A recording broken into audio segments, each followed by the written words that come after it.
Selamat siang, Assalamualaikum warahmatullahi wabarakatuh. Salam sejahtera untuk kita semua. Kembali lagi kita bertemu dalam program Andi Academy, sebuah program dari Penerbit Andi, tempat kita berbagi informasi serta ilmu pengetahuan yang berguna bagi kemajuan nusa dan bangsa. Pada hari ini kita akan melanjutkan kembali sebuah webinar yang sangat menarik yang akan membahas seputar data science yang merupakan hasil kerjasama Penerbit Andi melalui program Andi Academy dengan Universitas Kristen Satya Wacana dan juga beberapa kampus lain terkemuka di Indonesia dan juga Badan Atom Nasional atau BATAN, Universitas Petra Surabaya, Pradita University, Universitas Allahabad India, dan juga Victoria Wellington University. Telah hadir bersama kita untuk sesi yang hari ini, Kamis 15 April, adalah beliau Profesor Dr. Om Prakash Vyas dari Universitas Allahabad India. Kemudian nantinya akan disambung dengan materi dari Bapak Adi Setiawan. Dan sebagai moderator, kami akan menyerahkan kepada Ibu Hana Arini Parhusip. Selamat siang Bu Hana. Beliau akan menjadi moderator yang mengawal acara dan mewakili pihak Universitas Kristen Satya Wacana dalam hal ini. Untuk itu, tanpa berpanjang kata, kami akan menyerahkan waktu dan tempat kepada Universitas Kristen Satya Wacana yang diwakili oleh Ibu Hana. Silahkan Ibu Hana, waktu dan tempat kami persilahkan. Baik, terima kasih PVND yang sudah kembali mendukung kami untuk beraktivitas berpesta saintifik, begitu ya. Jadi kami sudah hari yang kedua saat ini bersama dengan Profesor Vyas. Halo Profesor Vyas, welcome back. Yeah, thank you for joining us to deliver your knowledge with us. I just reminded by Professor Vyas that I was his classmate, and then I found myself that I left behind too far. So it's so embarrassing for me. Well, now, I'm proud to present Professor Vyas here. That he give our expertise in data science, and I hope that the knowledge he delivered to us today will be benefit for all of us for our future. Please, Professor Dr. Vyas, to present your talk now. Thank you, Hannah. Thank you, all my colleagues there from Indonesia. Very good afternoon to you. We are yet in the forenoon in India. So we are 1.5 hours behind you. And as you might have finished your delicious lunch, I have to still earn this lunch by talking to you nicely. Otherwise, my wife will not give me lunch today. To give a good performance of presentation, because especially it is the event organized by my close friend Hannah and Surya as well. So with that, shall I start? Are my slides visible? Okay, slide visible, clear. Thank you.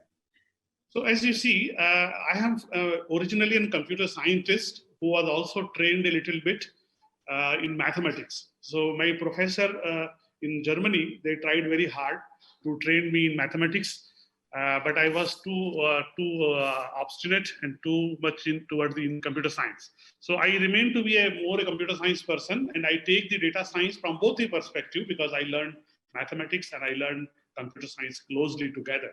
So what I tell today is basically the idea in this wonderful line, which is that we are flooded with data. Flooded means there are huge amount of data being generated from all over us. But how to take out the useful, insightful knowledge from those enormous amount of data? That is actually the biggest issue, biggest problem. Whether you approach it from mathematics, you approach from computer science, at least the end result is same, that we want to develop a technology, we want to develop this tool to convert these enormous data into some useful, actionable knowledge. So this will be also compounded with this interesting humorous picture. because data science is being looked from various different experts from their own angle, from their own viewpoint. And that's why it's the example of a blind man's elephant. If there are, in this case, there are 6 blind men who do not have the vision to see, but they can only feel by touching it. So they touch the elephant on one particular part of the elephant. And the elephant, suppose they touch it from the initial part of his nose, and they think it's like a snack because it's a very long nose, like a snack. And somebody who touches the elephant from the top, it seems something like it's a wall. It is huge mountain. So it's the same way the computer science people look at data science from different perspective. The people coming from mathematics, they look at computer science, data science in different way. So data science is like an elephant. Data science is like an elephant. And everyone looks at it from its own angle, from its own perspective. And that's why it is a multidisciplinary and very exciting area. So people who come from the computer science, they look at it from the evolution of data-related technology. Data-related technology is a long history, chronology in computer science. I will start with that also. But the people from mathematical theories, they look at data science from the more mathematical concepts and theories, which combines it from machine learning. Machine learning, which we already are aware, is the art of generating intelligence from data. And then also we have another area called statistical analysis, which is an age-old method to deal with the data and the numbers and try to analyze them. So these are the various different angles. And with that, I can say you the outline of my talk is divided like this. So first, I try to differentiate between the 3 terms: data, information, and knowledge. And then I try to generate the definition of data science. Am I audible? Is it the speed correct, or should I slow down?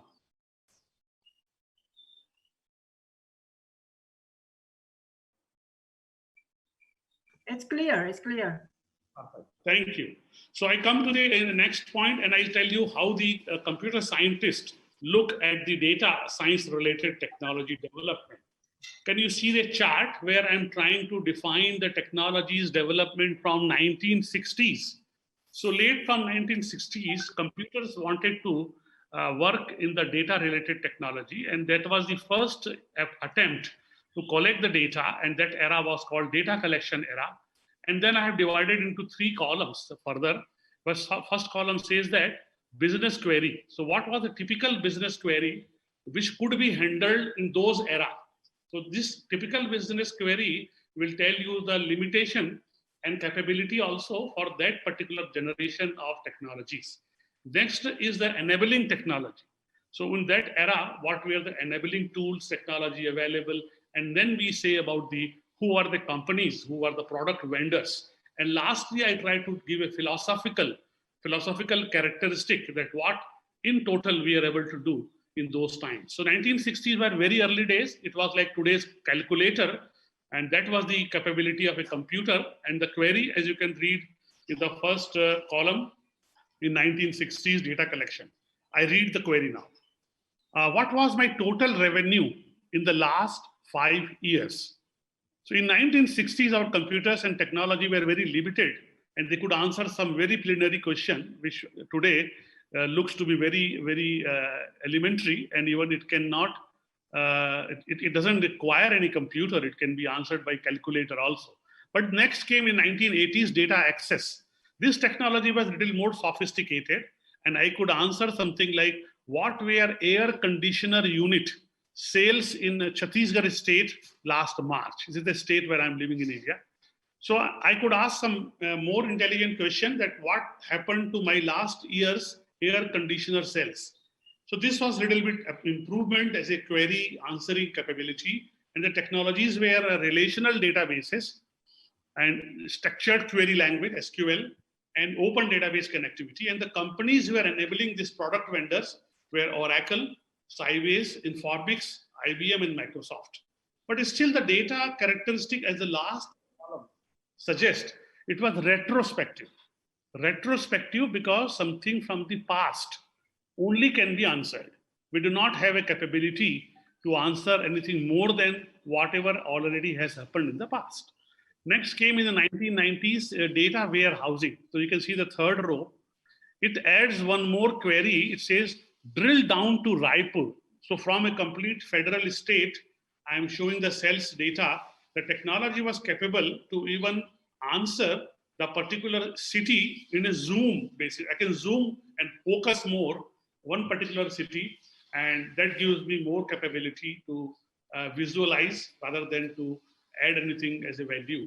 So this was enabled by the technologies called OLAP, online analytical processing, and multi-dimensional databases. Multi-dimensional means not only 2 dimension of row and column, but the third dimension was also added to data representation. And the technologies were enabled by the products like Pilot, ComShare, Arbor, and all that. But more exciting time came when I started in 2000, what we call the data warehousing, and sorry, data mining. So data mining was something which made me answer the query. I'm reading the query now. So what is likely to happen to Raipur's AC unit cells next month? So please be careful about my query. What I'm asking is, what will happen in next month? So I am not answering something which has already happened, but rather I am doing future forecast. And that made the technology very, very exciting. And that started the era of what we call data mining or data analytics or machine learning. You can give many names to it. But more important thing is at the end, the last column of characteristic. Can you read a special mention in the last column? What is written in the red letter in the last column? Prospective, proactive. Yeah. And that is very clearly meaning about the future. Prospective is about the future. So if any technology can talk about future, definitely it attracts more attention. And that's why in 2000, the data mining technology came out of the computer science domain, and it started attracting to mathematicians, statisticians, and information scientists, and all walk of people. And also particularly the business community who wanted to always forecast the market. So then came the next emerging technology called big data analytics, which is also one of the leading technology today as a part of what we say data science. And a typical query was in business big data analytics, which is still an emerging technology. I have written a typical business query. It says that Netflix, I think we all are aware with Netflix.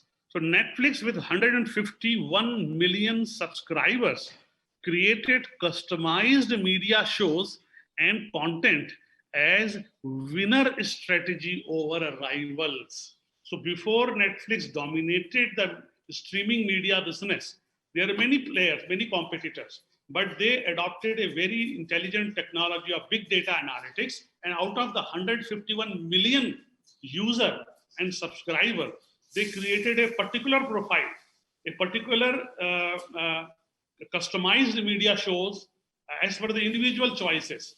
And everybody feels that Netflix has a very special shows and media streaming for them.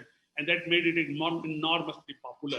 And you can see in the last column suggests, apart from prospective and proactive technology, it has 3 V's of data. 3 V is volume, velocity, and variety of data. So data was not only available in form of numbers, but there was a variety. It can be number, it can be audio, it can be video, and all can be processed through the big data technology. That's the whole area of the big data analytics. So I can very quickly come to now formally trying to define the data science, which is an interdisciplinary field about the processes and systems to extract knowledge and insight from the data in various forms. Either the data is structured or unstructured, which is a continuation of some of the data analysis fields such as statistics, data mining, predictive analytics, which is similar to knowledge discovery data science.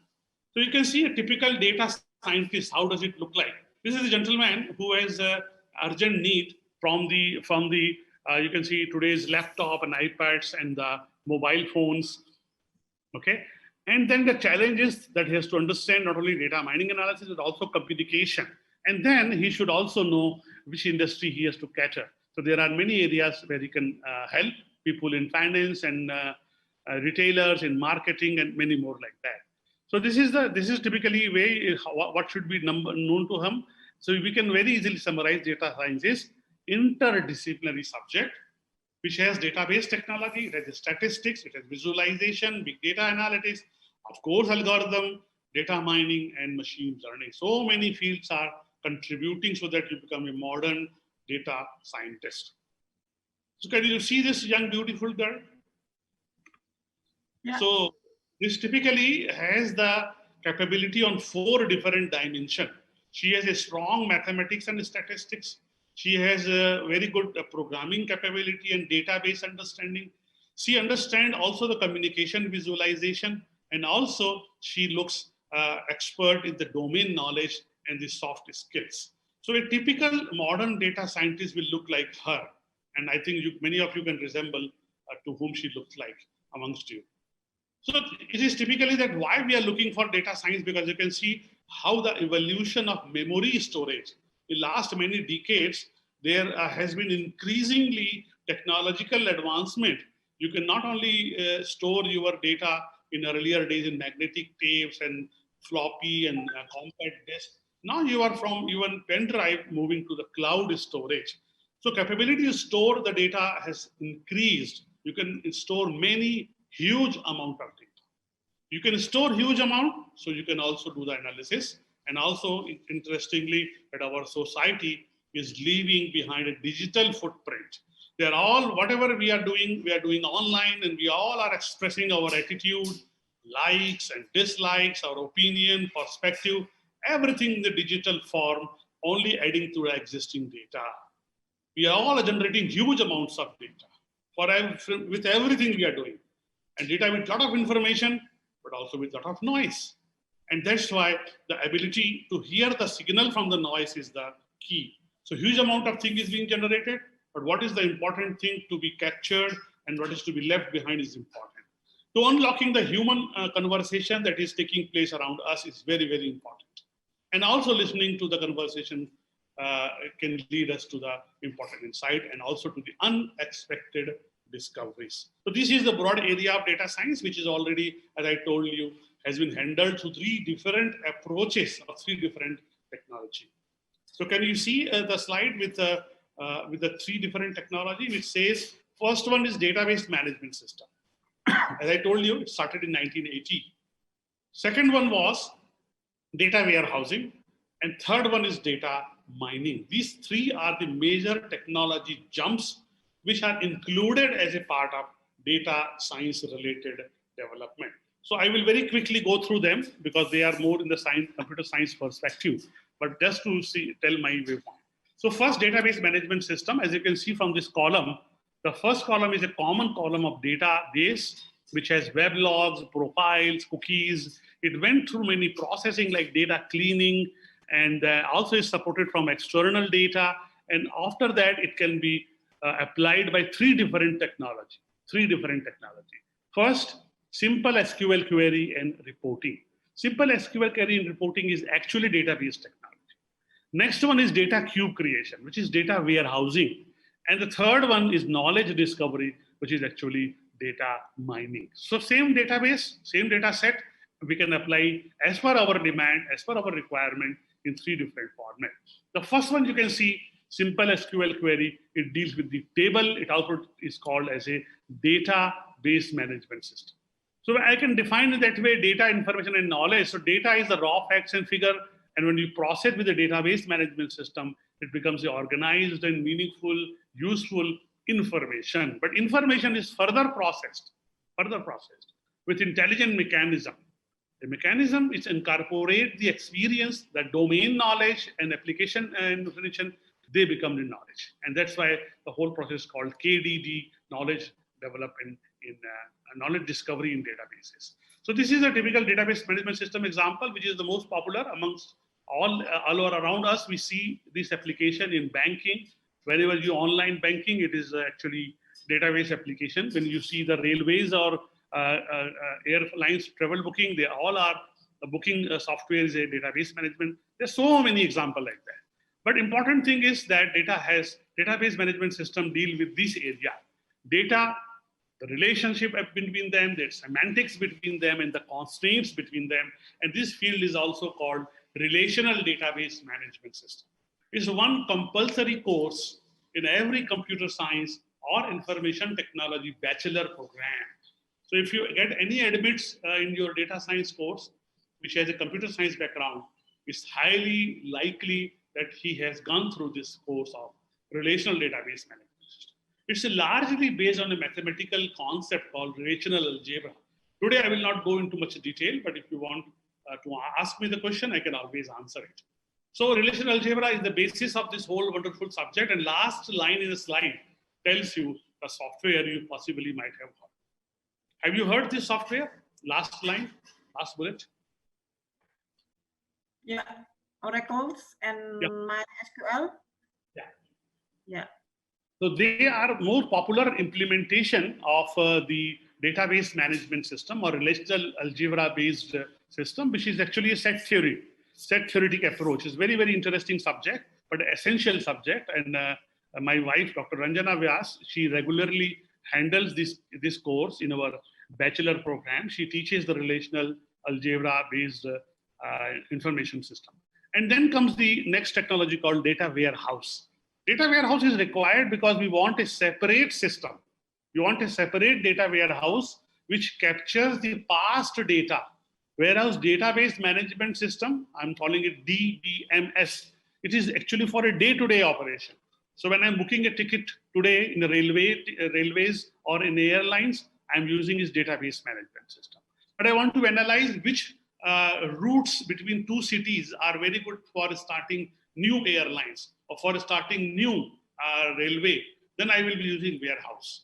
So warehouse will give me last 10 years data of travelers. It will tell me which route is required, which is most sought after the travel route. So this is the way warehouse is created, and it's also defined as a what we call subject-oriented, integrated, time variant, and non-volatile collection of data.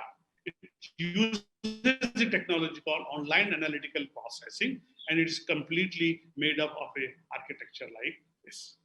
So you can see in the downmost architectural description, there are 3 different sources of data which have been integrated and converted into a warehouse, and it is also supported with a metadata, and that will be further approached from the client side through the query analysis tools, and they are structurally typical, you can say, is a 3-dimensional data. 3-dimensional data. In this case, you can see the cube. Rather than table, it is a cube here. So the data is represented in form of a cube, and the x-axis is saying month, y is showing the product, and z-axis is showing the region. So I can tell you in which quarter of the year, which part of the world and has sold which type of product. So 3-dimensional representation is the data warehousing or online analytical processing. But why it is data mining? Data mining is defined totally differently. It's a non-trivial process of identifying valid, novel, potentially useful, and ultimately understandable patterns in data. That's a very, very important definition. And I would like to give more time to data mining actually. So, but I would like to know from the organizer that how much time I have for my talk and how much time you reserve for the discussion. Please tell me. Okay. Today is on the first talk. It will be actually totally 1.5, but it'd be too long, right? Mm-hmm. So maybe we can start maybe 50 minutes firstly, and then if there are some questions, then we can prolong. Sure. So I still have 15, 20 minutes, I assume? Yeah, about 20 minutes still. Good, great. That's what exactly I was requiring. So now when I come to the part of data mining, then it is actually the beginning of data science, I must say honestly, because data science deals with the data mining as a basis of whatever it is doing. And you can read my definition. I say non-trivial. That means whatever I'm doing in data mining is not very obvious, is not very normal, but it's a non-trivial process because it is a repetitive iterative process, iterative part of it. And then also it is a next bullet says valid. Valid means generalized to the future. Sorry. So it also is novel because you do not know the pattern. So it's the process of identifying unknown pattern, which is not known to you already. So this is a basic definition of data. It should be understandable because whatever you generate should lead to the human understanding, human insight. And a businessman should understand from data mining what should be the business strategy for him or her. And also we can say why it is actually so important. I read the second bullet directly. Second bullet. Why is it important? Because it's well marketed. Now a large industry and it pays very, very well. It handles large databases directly. It can make data analysis more accessible to the end users. And also with the savvy automation of analysis, results can be easier to interpret than the regression models. Regression model is one of the basic approaches which statisticians were already using before the data science came. And also it has a strong focus on decisions and their implementations. So this is the area why it is so important. But also you should understand it's a complete process, a step-by-step process, a step-by-step process. So can you see the slide with the downmost part? I have shown some small cylinders, cylinder shapes, which is called transactional database. Transactional database. So transactional database actually is telling you that how the data which is generated from our day-to-day services, day-to-day processes, they are all integrated in one place. All integrated in one place. Then data cleaning is done. And then you go for the data warehouse. And from data warehouse, I go to the next step. I create the task relevant data through the process of selection. And after that, I go to the next process called data mining, which give me the results in terms of different patterns, which I can see on my screen as a bar diagram or a pie chart, some pattern which you can understand. And from this pattern, we want to generate the knowledge. This is the overall process of data mining, or you can say knowledge discovery in databases, and it still remains to be the ultimate process for data science as well. Data science cannot be anything other than this process. So it is a very, very important process for all the data related technology coming together to describe them in continuation and in complementary position to each other rather than competitive position. So you can see that there are different analytics approaches which helps me in the case of this particular picture. Can you see there are X and Y axis, and there are from Y axis to X axis, I'm starting from information towards the optimization, and then I'm describing 4 different types of analytics. Can you see this slide completely visible? Yes, clear. So now you can see the first one. I start from the X axis, which is called what happened. So whatever has happened so far in the past. So here I analyze the past happening to describe them.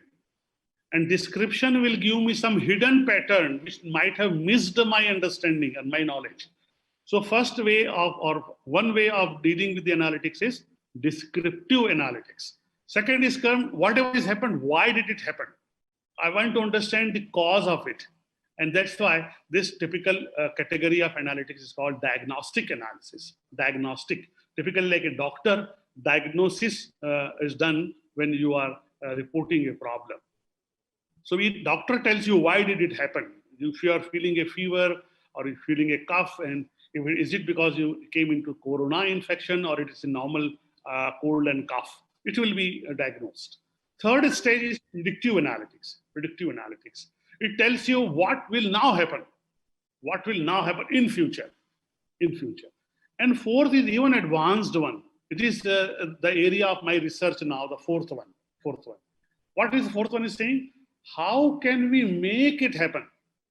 So I know that this is possibly or likely happening in the future next year. But suppose I want to change what is happening next year. So what should I do now till the next year comes, so that I can change it, and as per my own targets, I can make it happen in my own way. And that is very, very exciting. That is very, very. So maybe I optimize something, I reduce my cost, and I increase my profit, so that my company, which is not earning a profit of 5% and is a forecasting of next year to be 6% profit, I want to make it 10% profit. 10%. I increase the profit. So I can make it happen by optimization, for example, in this case. So this is a new dimension added to the analytics, which is a part of data science in that sense. And I can say broadly, the tools available are for the two categories. As you can see, they are data analytics, descriptive, and predictive. So when I go to these two, descriptive and predictive only, because modern day tools are available mostly for only these two approaches. Only these two approaches. If you find out software, for example, RapidMiner, they will not giving you, or Veka, they will not give you tool maybe for diagnostic or for prescriptive analytics, which I've shown you in the last picture, because they are still in the research level. But a lot of number of tools are available for what I've shown you, and they are association rule mining, which is one of the most common technique, and also the clustering, which is started from the idea of Google search engine in 1996, when people gave the idea of how to combine the various pages. And whole idea of a Google search engine, as you can see in the box. Can you see in this box, page rank algorithm? Page rank algorithm, 1998. Can you tell me how did it change the world? Page rank algorithm, 1998, changed the world. Do anybody of you have any idea about it? No, we never heard. I never heard. So we all of us have heard about Google search engine, right? Yeah. Which one is the first appeared in the Google? So it's page rank algorithm, yes. Yes. So Google completely is based on the discovery of page rank algorithm, which was developed by one of the founder of Google, who was studying in the Stanford University, and his name was Mr. Larry Page. So Mr. Larry Page developed an algorithm which was named as a page rank algorithm. And this founded the basis of the Google search engine in 1998. And of course, till now, they have made many changes to this algorithm. But the basic algorithm is very interesting and is still available to you, which forms the basis of the data analytics approach, also called clustering. So this is just a brief one, because I can teach you for a whole semester if you want about these courses, but Hannah has given me only 50 minutes, so I have to rest up. So similarly, next area is predictive approaches, where you can categorize them into the area where I can do future prediction. You give me past data, and I tell you what will happen in the future. This predictive approach. And one of the prediction is based on the past history, and they are very widely applied in the industry. Can you read the application of the prediction based on past history, the first one?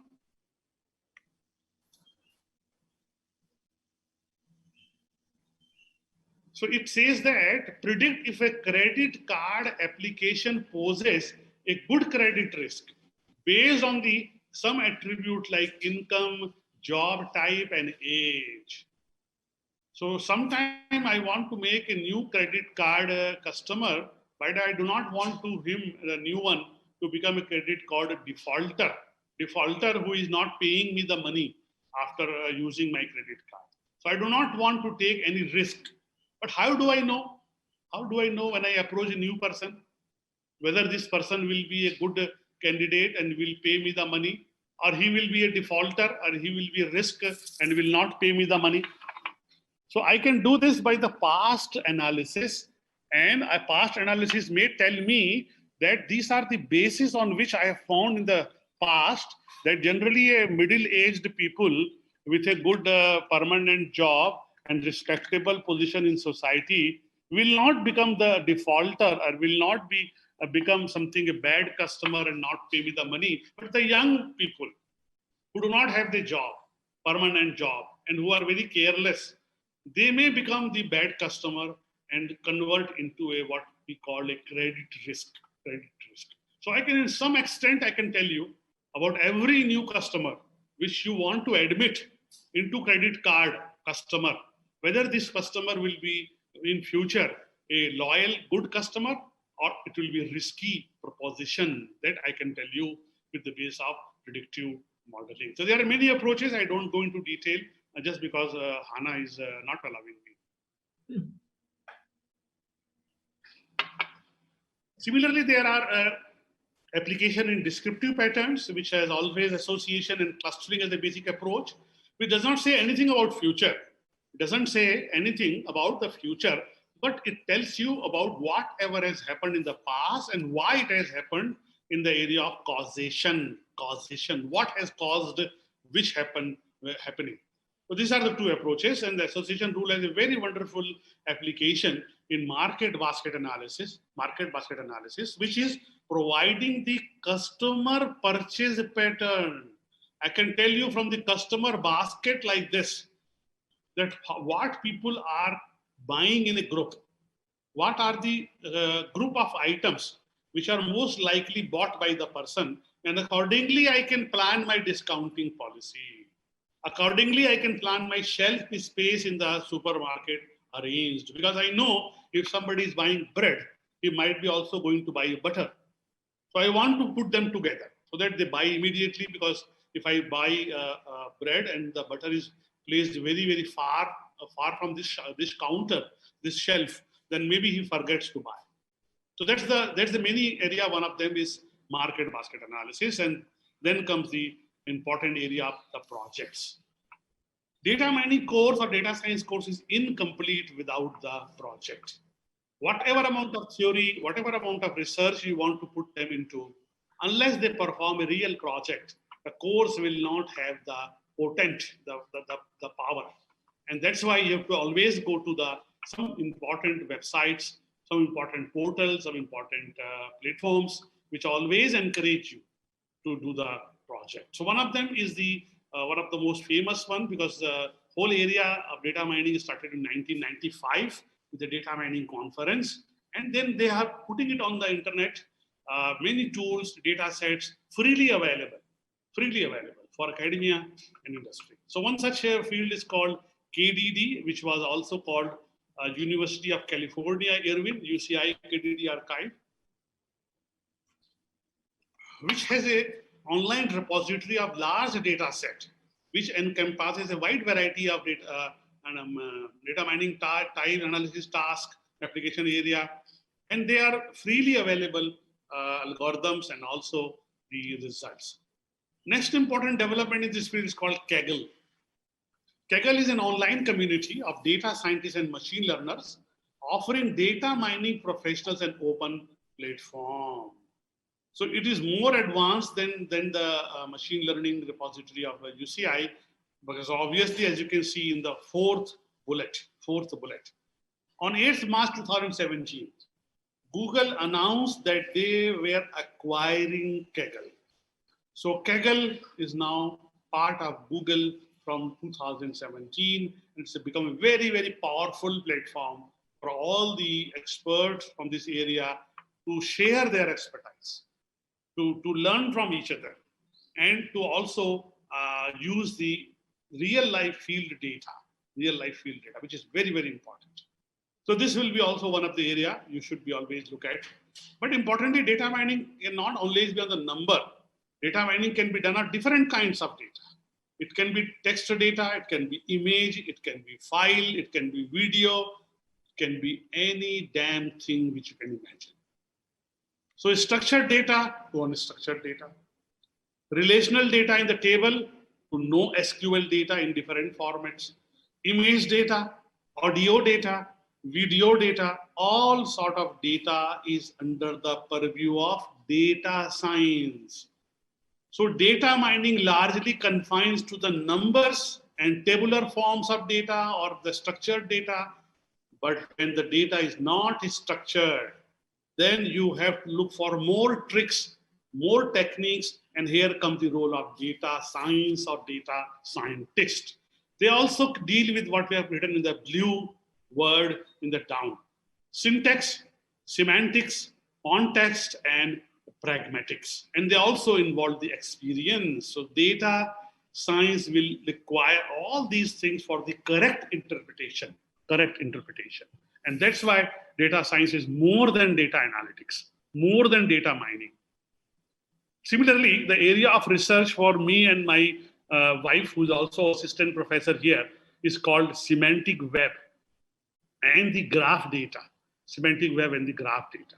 So semantic web is also very, very important development in terms of web mining, and it also deals with a data set which cannot be handled from the traditional data mining approaches. So we are doing a lot of research. We have a research group with the PhD scholars also working in the typical semantic data, which is also based on graph database. You can see the last picture, graph DB. So you might have heard the project called Wikipedia.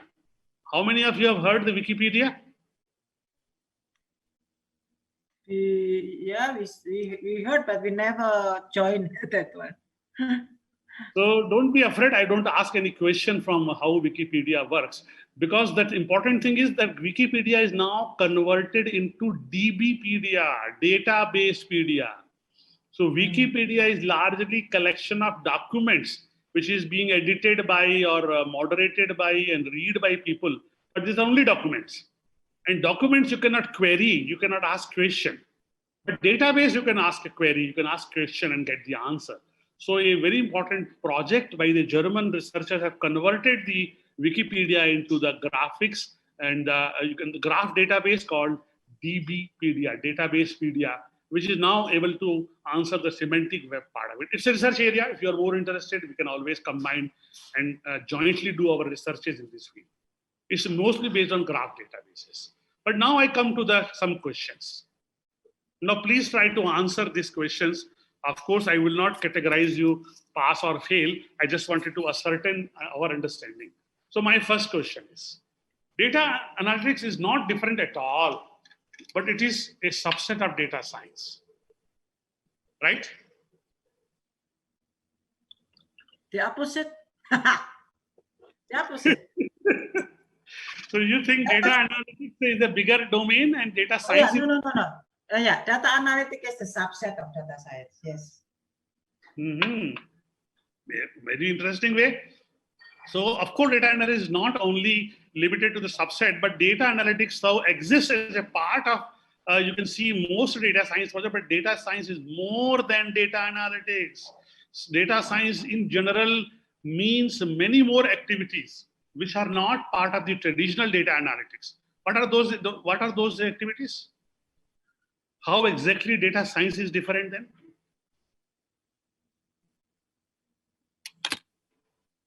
Interdiscipline, connecting from many kinds of subjects. Or very right. So an important thing is data science is definitely interdisciplinary and also involve something like pre-processing, data transformations, and then also it combined with the appropriately combined to make the analytics. So it's very, very important thing that you should understand the related area called big data analytics. So we are already dealing from data to information in database management system.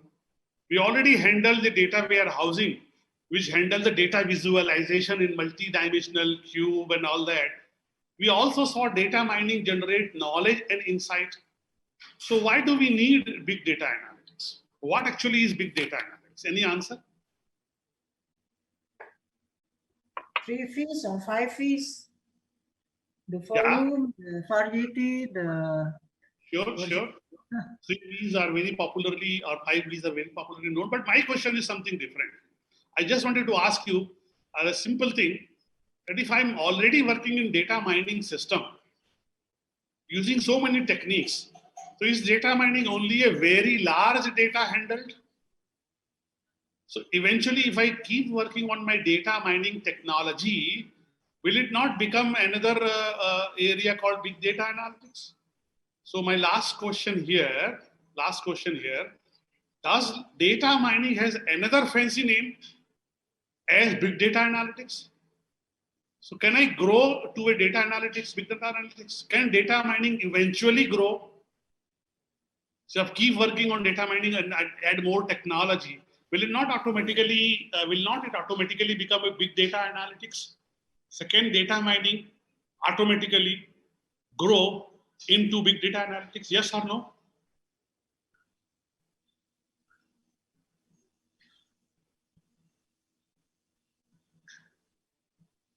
So interestingly, in India, I saw a very small picture. Can you see this picture of a small auto rickshaw? Do you have something like this in Indonesia? Yeah. The idiot. So do you have such a small auto rickshaw which carries one or two persons, not very powerful? So now on the back of this auto rickshaw in India, I saw a very interesting display, a very interesting declaration. And the declaration behind the auto rickshaw is, in future, I will eventually grow to become a huge bus. So the question is, can with the time a small auto rickshaw become a huge bus carrying 50 people or 30 people at a time? Can it really become automatically growing in the future like that? Is it possible?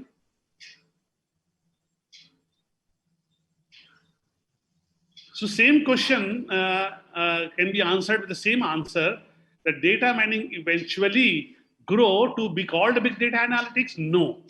Can this small auto rickshaw become a big bus in the future? No. Why? Because their technology is different, their engine is different, and they cannot be automatically added up something. You cannot accumulatively add something into it. It has an entirely different engine and technology. That's why big data was always declared by the Eric Schmidt of Google like this.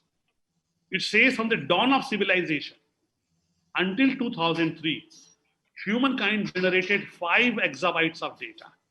Now we produce 5 exabytes every 2 days. So enormity of data is very high. It means we use data? No, it is not. It is not only the big data is having huge data, but also the technology cannot give solution. Big data is not only mean from data warehousing, it's a distributed system as a technology involved. It's not purely mathematics, I am sorry here. Big data technology requires a huge understanding of computer science concept called distributed systems. Of course, there's a lot of mathematical basis to it, but it's a very important thing to understand. The 4 V's and volumes which involve it: the volume, velocity, variety, and veracity. Veracity is authenticity. And that's why I try to define in the slide, but I quickly run through the slide because Hannah will be angry otherwise on me that I'm taking. I'm afraid of Hannah, since my college days. I never knew when will she become angry on me. You remember that I was angry one time? No, I'm just joking. She has such a lovely classmate and in the modeling class, I was angry. Your friend. He was a very supportive friend. I should be politically correct also today. And therefore you remembered. Otherwise, if I'm too sweet, too beautiful, too silent, then you will not remember. Right. You are so right, Hannah. How can I miss wonderful time?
That's why the technology is not completely automated as of now.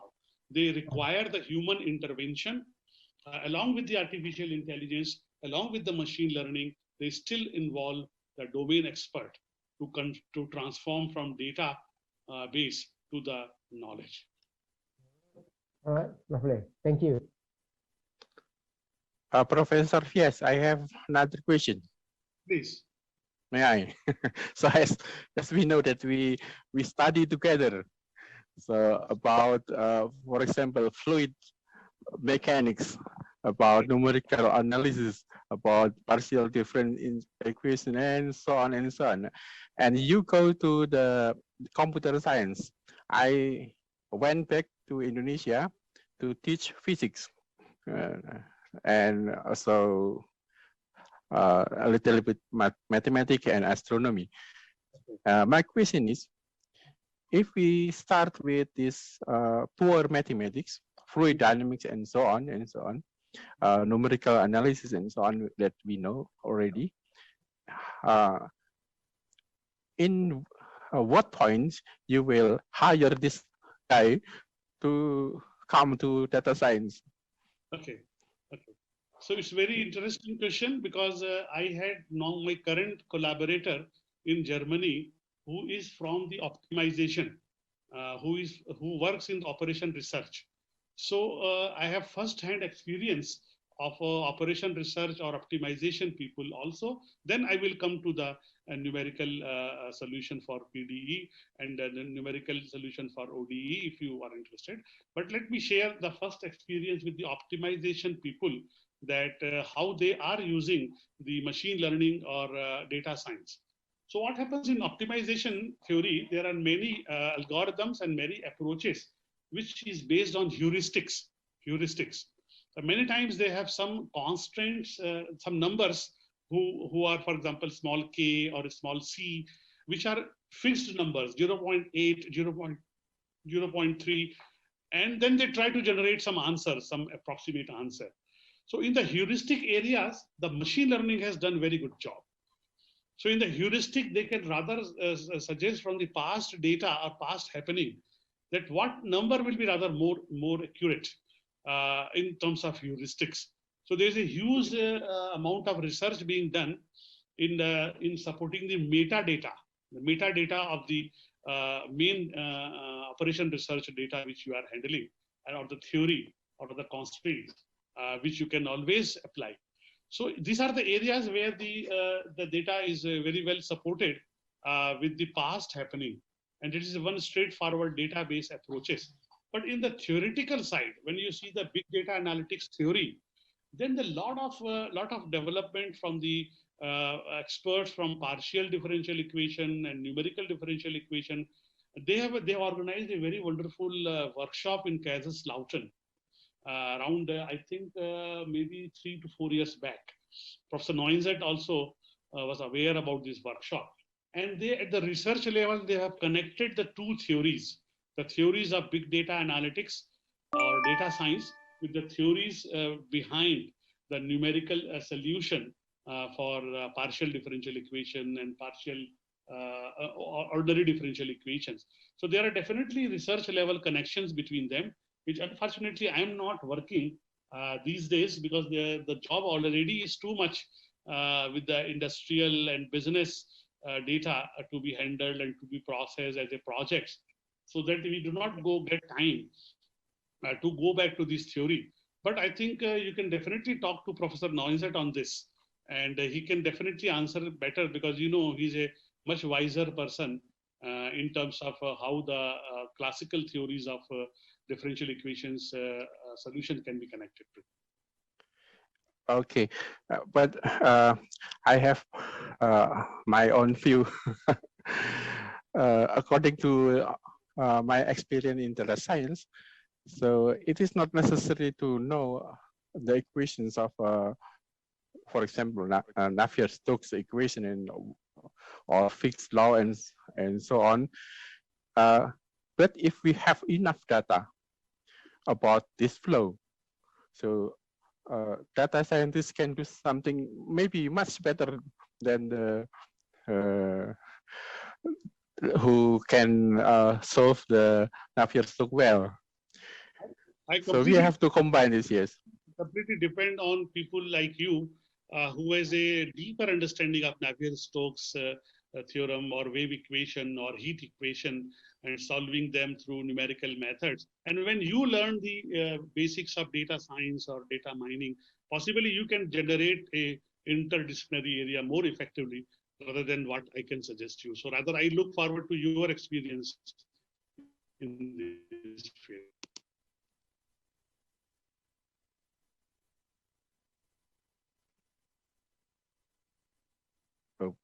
Connected.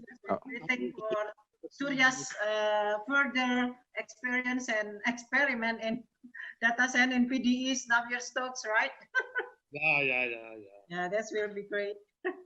Yeah, we just started actually for the the project that Surya has mentioned in his presentation about for the what is it called, norm and genome project, which dealing with what is it, Pak Surya, radiative materials, minerals. Yeah, so in that case, Surya has developed with PDEs and how to solve PDEs with neural network. I think now we are on that part in our lectures in this computational data science in this semester. Yeah. Okay, good. Yeah, okay. Is there any question from student? I expect that student will have a response, at least one response. Daniel already start to open his. Daniel, are you? Yes, I'm here. Okay. Actually, I have no. I mean, yeah, I just finished all the work from office, so I think I'm too late to give something. But do we still have any other sessions after this? Yes, we have. Still okay, one. So I think I will give my attention for the oncoming one. Sorry okay. For the last. Yeah, because you are late to join the talk. Yes, so yeah. You don't need the whole material. Yep. Well, okay. Pak Adi Setiawan, will you ask some question or not? Not yet. Okay. I think we will close this session, but not really close it because Professor Pias will give another talk, which more, what is it called, institutionally, yes, to see our department, to give comment what we are running in this department, and then how far we go, and give some comments on our program. So before to go to this last session, I have an announcement for the winner. The winner of 3 door prizes. That's Indonesian normally do that way, Professor. Okay. Yeah. So Uni will give the announcement. Please, Uni, open your camera and give your announcement. Who are the three participants got the, what is it, the prize from Andi Academy? Thank you, Mrs. Hannah, for the opportunity. Okay, maybe I'm gonna talk in Indonesia because I don't really good in English. Okay. Untuk teman-teman yang kemarin sudah, jadi ada 3 nama terpilih. Pertama yang sudah aktif. Jadi yang seperti kita tahu kemarin yang sudah sangat aktif. Salah satu teman kita, Adrian. Apakah Adrian hadir hari ini? Boleh open cam? Halo.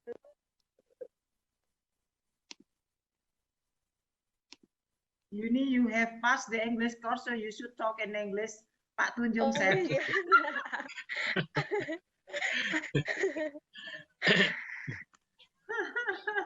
Okay. You forgot. He will cancel your score. Okay. Yeah, maybe. What? untuk saudara Adrian, apakah hadir? Adrian siapa ya namanya? Dari angkatan 2000 matematika, Adrian dari matematika yang kemarin sudah sangat aktif, jadi dipilih untuk pemenang pertama yang dapat door prize. Congratulations to him. But probably he is busy doing my project. Oh, okay, but maybe we can. He is not around today. To another, there are 3 winners for this activity, but I think the others is not coming in this meeting, so maybe I have some. Can I share screen? Okay. Kita akan apa namanya, picker. Jadi di sini ada name picker. Jadi ini terpilih dari nama-nama yang kemarin sudah hadir sampai akhir. Ya, di sini ada nama-nama yang kemarin hadir sampai akhir dan mengisi evaluasi. Jadi kita akan pilih selain Adrian akan ada 2 nama lainnya yang akan dapat hadiah dari mendapatkan door prize. Ya. Jadi ini ada 58 nama yang sudah mengisi evaluasi kemarin. Kita akan sama-sama undi. Mengacak ya. Bu, bagaimana Bu? Apakah boleh? Kita recommend the system. Nggak usah lama lah. Kemarin kan ada yang dari timur, paling timur, tapi hadir. Paling iya. Boleh. Kalau bisa jangan dari UKSW begitu. Oh, oke, Bu. Supaya ini Andi offsetnya mengirimnya agak jauh. Ya, Adrian di Sumba juga. Iya, nggak apa-apa. Ya, kebetulan Bu, ini teman-teman yang ikut ini dari UKSW tapi tidak stay di Salatiga, Bu. Jadi dari berbagai Indonesia juga. Oh, oke. Ini semua dari UKSW ya. Nggak apa-apa yang dari Bali kemarin. Oh iya, yang dari Bali saya cek di partisipan tidak hadir, Bu. Oh, kemarin ada satu dari Halmahera namanya Franklin. Dia hadir kemarin, cuman hari ini tidak hadir, Bu. Apakah tetap dikasih? Ya, enggak apa-apa. Bisa juga dari Halmahera. Oh iya. Berarti satu nama terakhir ya yang kita acak, Bu, atau mau cari lagi dari yang lain supaya adil ya, Bu, buat teman-teman ini. Himatul Afifah mana itu? Dari mana? Oh iya, coba open cam teman-teman yang dipanggil. Halo, Himatul Afifah, kenalan? Ini ada Himatul Afifah. Dari UKSW itu. Namanya Angkatan masih 2020 ini. Oh, orang matematik.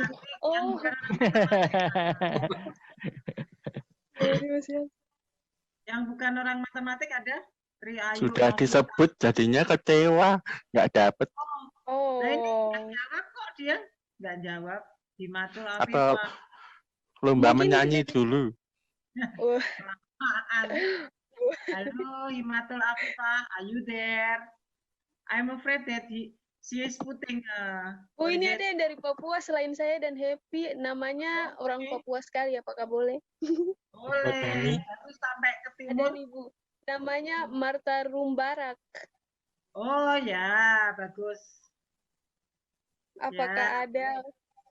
Boleh. Nanti gabung. Iya. Marta, halo Marta. Marta Rumbarak. Saya takutnya mereka on kemudian tidur. Tapi ini 2 hari ini dia ikut. Saya lihat kemarin. Kemarin ikut, hari ini juga ikut. Oke. Halo Marta. Sepertinya. Karena kita butuh alamatnya sehingga kita perlu panggil sekarang, termasuk WA-nya, nanti kontak, di chat kita nomor Yuni supaya. Iya. Halo. Nggak ada. Atau tidak bisa di-unmute ya, Bu? Hah? Kalau tidak bisa di-unmute kan mereka bisa ngisi di chat ya. Oh iya. Ini nggak ada tuh di chat.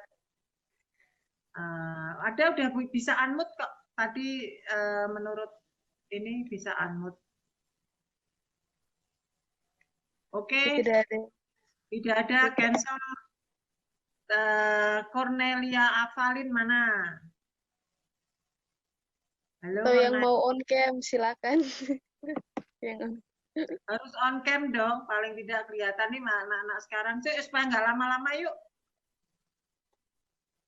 Halo, Cornelia Avalin.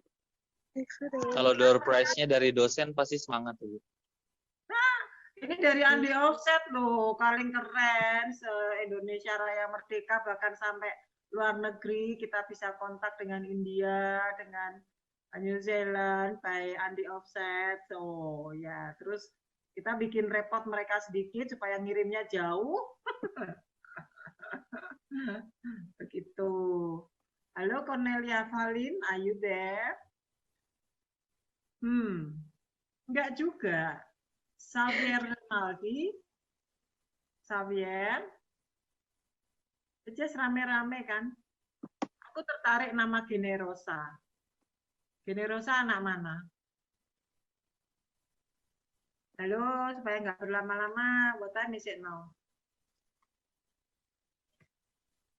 Anak-anak, halo?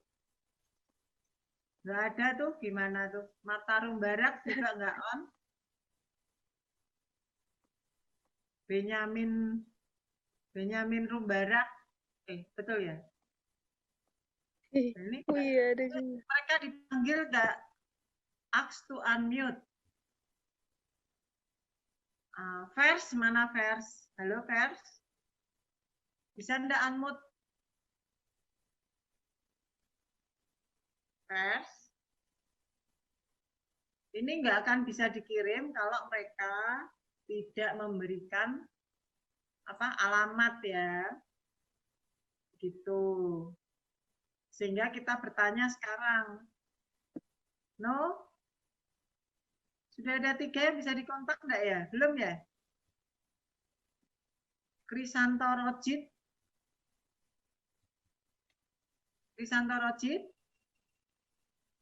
waduh, ini gimana nih enaknya? Yo, selamat sore, ada Bu.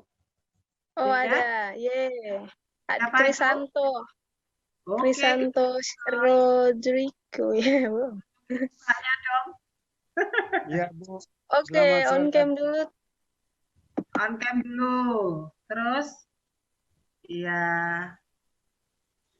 Ya, halo. Rodrigo. Mana sih? Aku nggak bisa lihat.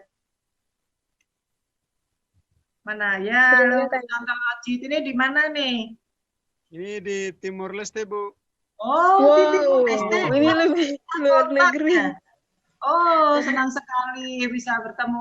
Ini kemarin Pak siapa ya? Pak Ferdi bilangnya di Timur Leste ada masalah dengan karena bencana. Sekarang bagaimana? Ya, masih. Masih. Oh, tapi sekarang ini di rumah ya? Enggak apa-apa ya? Bisa koneksinya enggak apa-apa kan ini? Di rumah teman, kita punya rumah hancur. Oh ya, ya turut prihatin ya.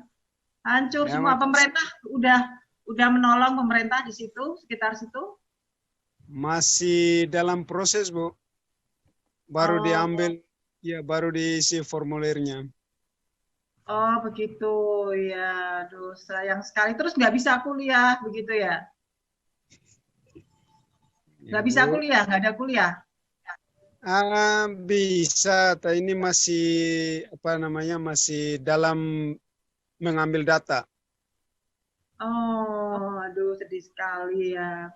Turut prihatin, semoga bisa segera terselesaikan begitu. UKSW waktu itu kami menggalang dana hanya untuk di daerah Sumba ya. Kita Timor Leste nggak tahu ya, nggak ada beritanya ya. Timor Leste luar negeri. Ya, karena sudah menjadi luar negeri ya. Jadi iya. Ya, Bu. Aku bersyukur bisa sekarang.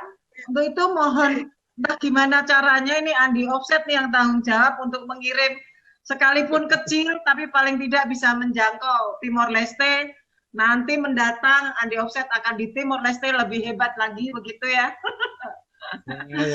Ya, jadi sebagai langkah awal untuk kita bisa bekerja sama begitu adalah Krisanto Rodrik. Jadi mohon menuliskan alamat di kolom chat ya. Di sini sudah saya tulis dan nomor WA-nya begitu ya. Alamat yang bisa dijangkau karena situasinya kan seperti ini begitu, dan bisa chat kemudian nanti saya akan tuliskan juga chat saya untuk bertanya ini mana nih hadiahnya Andi Offset nih gitu ya. Ternyata hanya buku, nggak apa-apa ya buku, tapi itu akan membuka wawasan. Begitu. Ya, membuka kerjasama kita UKSW dengan Timor Leste dan mungkin berbagai program studi yang lain. Di sini ada dari India, mungkin bisa bekerja sama juga dengan Timor Leste. Ya, begitu. Salam kami dari sini dan mohon di chatnya ditulis ya. Bisa? Ini kan pakai HP ya, bisa lihat ya. Ya, tulis di chat. Terima kasih sudah meresponi. Terima kasih.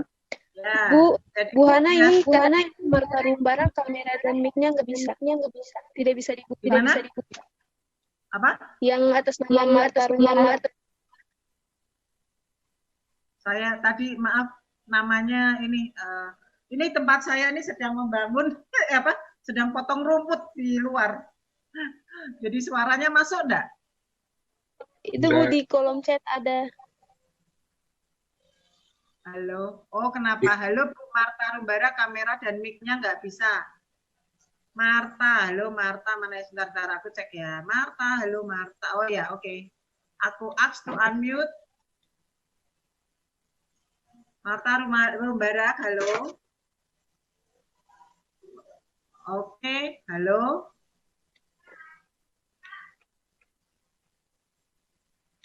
Sepertinya tidak ada.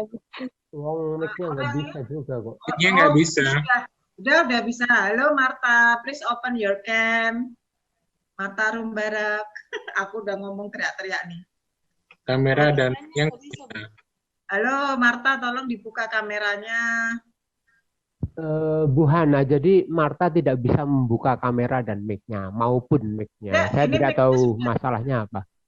Mic-nya sudah bisa, cuman kameranya saja yang nggak bisa. Oh, it's okay. Ya. Oke, halo, oke. Marta, dipersilakan memperkenalkan di mana.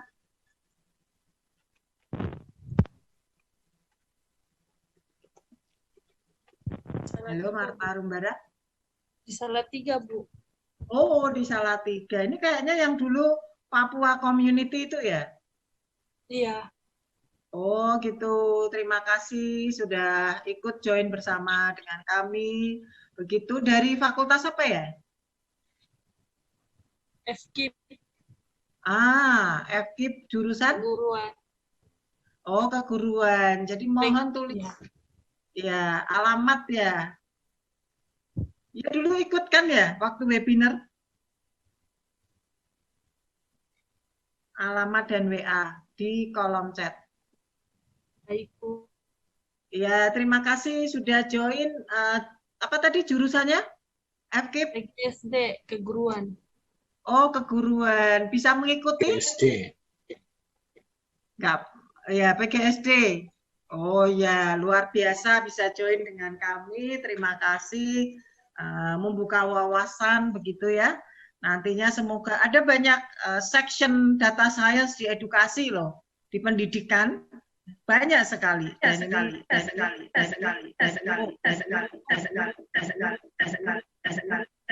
Suara saya mantul.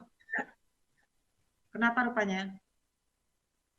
Baik, demikian. Ini mohon Krisanto dan Marta Rumbarak untuk menuliskan nomor WA dan chat atau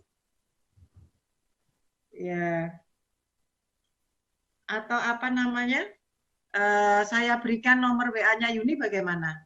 Untuk ini sudah Timor Leste sudah. Terima kasih. Mohon Andi Offset menyimpan nomor ini ya. Belakang pas Plaza Timor Leste di Komora, belakang Cita Plaza, Krisanto, Rodrik. Okay, yes, sorry. Oh, Adrian is there. Welcome back, Adrian. You were not around in the first talk, but okay, anyway, you already joined here. Yuni bilang bahwa Adrian is the first winner for the prize. And then Andi Offset will send you the prize. Okay, and please write down the address, your address. Adrian? Hello, Adrian? Hello? Hello, ma'am. I'm sorry, I cannot join the last session. Okay. There is some business here in my house. Ya, masih So ada now satu I sesi lagi. will write down my... Yes? Masih ada satu session lagi. Please Okay. write down your Adrian, your address, Adrian. Okay, Bu. Address and chat and WA. Okay. Okay, we have got already these 3 winners. Yeah, congratulations. I don't know that TV Andi what they will give you, but at least just for memories and maybe for the future, you also will join working together with Andi Offset. Oh, okay. Ada informasi satu kali lagi bahwa Fandi kemarin, Dr. Fandi itu adalah sejak mahasiswa itu sudah menulis buku dengan Andi Offset, dan kalau mahasiswa melihat di Google, ya di Google Scholar itu citasinya 47 ribuan begitu ya. Jadi mahasiswa bisa mencontoh bagaimana untuk belajar menjadi penulis buku begitu ya. Andi Offset itu adalah tempat untuk membangun karier dalam bidang penulisan buku, jurnalistik, dan kita juga bisa bekerja sama seperti ini. Begitu, semoga nanti dalam beberapa tahun ke depan ada mahasiswa yang jauh lebih hebat dari para dosennya, berarti kami sudah berhasil mendidik mahasiswa. Begitu. Oke, terima kasih untuk sesi ini, tetapi masih ada satu kali lagi, yaitu adalah Profesor Fias kembali akan muncul untuk menjelaskan tentang bagaimana sih how maintaining international standard for the academic running the program in the university, or tips untuk internasionalisasi begitu bagi kita di Indonesia ini, terutama di UKSW. Halo Profesor Fias. Hello, Hannah. Okay, welcome. Yeah, welcome back. You have already your rest for a bit with our activity with students. I could also talking to you in Indonesia, and I could not understand anything. And it was good because even if you are criticizing me, I did not understand. Yeah, what is that? Tell me. Oh, sorry.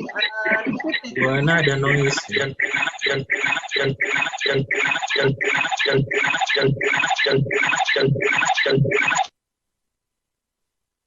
Sebentar. Ini siapa ya? Gimana Pak Adi? Ada noise tadi. Nggak ada, saya nggak melakukan apa-apa Pak. Is it okay now? Okay, now it's okay. No, it's okay. Yes. No noise. Okay, clear. Now, let us start from the last session. Maybe now this time is, what is it? Yeah, 1546 or, no. Yeah, 1446 Indonesian time. Indonesian time. So actually our schedule is about 30 minutes for this talk. I think it's enough. It depends. Yeah, 30 minutes I think it's enough ya, Pak Adi Setiawan. So now Adi Setiawan will give some introduction of our department, and then Professor Fias will give some comments on our development in this I look department. forward to your talk. Okay.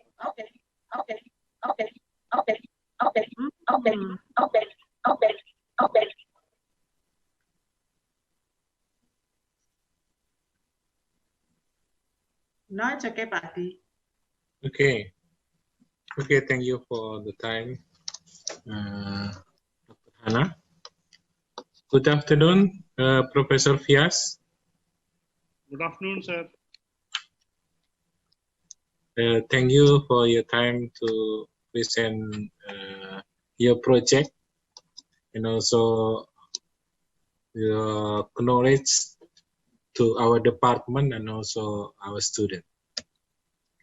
So I want to present the condition of my faculty of Science and Mathematics in Satya Wacana Christian University.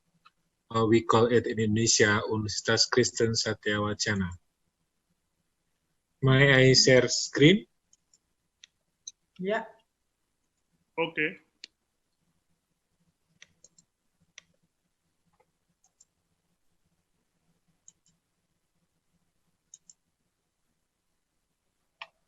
Is it clear? Yeah. Yeah, it is clear. Please go ahead. Okay, thank you. So in this faculty, we have 27 staff with 10 PhD degree and 17 master degree. And we can also find staff in Master of Data Science, 5, staff in Bachelor of Basic Education, 6, Bachelor of Physics, 6 staff, Bachelor of Chemistry, 7 staff, Bachelor of Mathematics, 3, and 6 staff as PhD student or PhD candidate. And we have 236 students. Master of Data Science, we have only 4 students. Bachelor of Physics Education, 46 students. Bachelor of Physics, 46 students. Bachelor of Chemistry, 89 students. Bachelor of Mathematics, 51 students. And also we have several publications in Indonesia and also in international journal. We also have several cooperation with UBCA, AKUKA, and also UTM, University of Technology Malaya, in joint conference. I think in this year you also as a presenter or main speaker. So, and also we have accreditation for program in our faculty, Master of Data Science, with accreditation from BAN PT or from government. Good. And also for other program, we have fee. So I think for the next future, we can have possible cooperation with Indian Institute of Information Technology, Allahabad, India. This is the possible cooperation as a young professor, maybe joint research, student exchange, staff exchange, joint conference, and also send staff to attend conference or workshop.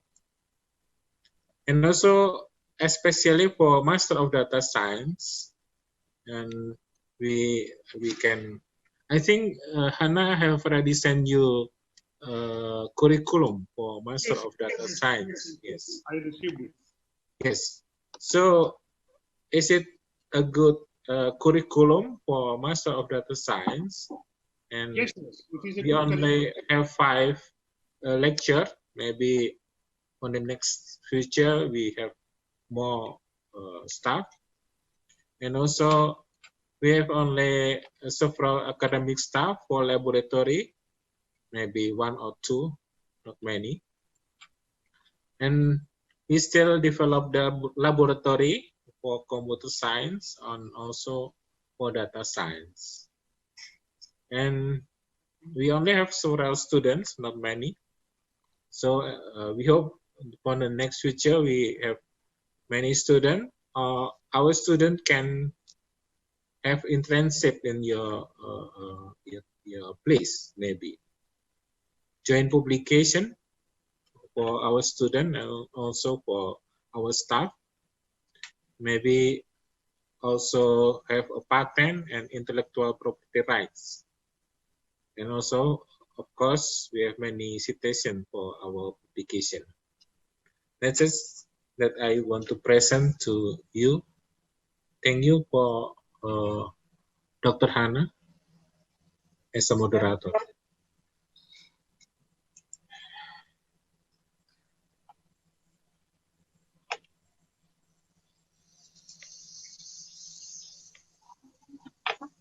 Sudah, Pak? Yes, Ina. Yeah.